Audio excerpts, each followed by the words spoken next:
Hello everyone, আসসালামু আলাইকুম। আপনারা সবাই কেমন আছেন? আশা করি ভালো আছেন। কাছে কিংবা দূরে যেখান থেকে আমার ভিডিও দেখছেন, আপনাদেরকে জানাচ্ছি আন্তরিক ধন্যবাদ।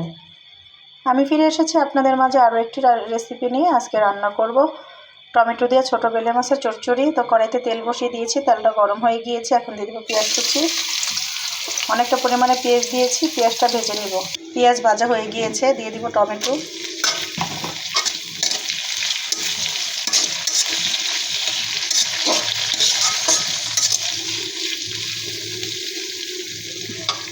কিছু সময় ধরে ভেজে নেব।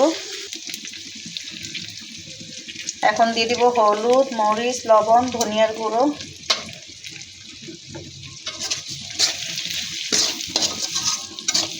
নেড়ে চেড়ে মশলাটা মিশিয়ে নিব। কিছুটা সময় আমি মশলাটা ভেজে নিয়েছি। এখানে আমি কোনো পানি দিইনি। এখন দিয়ে দিব পরিমাণ মতো পানি। এখানে আমি ঠান্ডা পানি দিয়েছি। চুলাটা কমিয়ে রেখেছি। এখন দিয়ে দিব ধুয়ে কেটে পরিষ্কার করে রেখেছিলাম ছোটো বেলে মাছ। মিশিয়ে নিব। মেশানোর জন্যই আমি চুলাটা কমিয়ে দিয়েছি।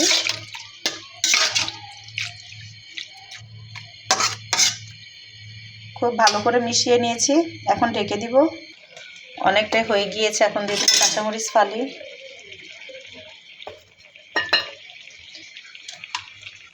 সাথে দিয়ে দেবো ধনিয়া পাতা কুচি।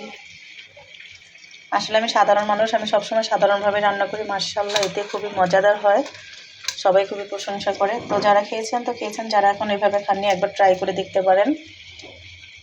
তো আমি ঝোলটা একেবারে শুকিয়ে নিব, কোনো ঝোল রাখবো না। মাশাআল্লাহ, ফাইনালি লুকটা দেখেন। মাশাআল্লাহ, কালারটা কতটা সুন্দর হয়েছে দেখছেন। এখানে কোনো আমি ঝোল রাখিনি, একেবারে শুকিয়ে নিয়েছি, তেল উঠে গিয়েছে। তো যারা খাননি এখন এভাবে ট্রাই করে দেখতে পারেন। লবণ চেখে দেখলাম, মাশাআল্লাহ অসম্ভব মজাদার হয়েছে।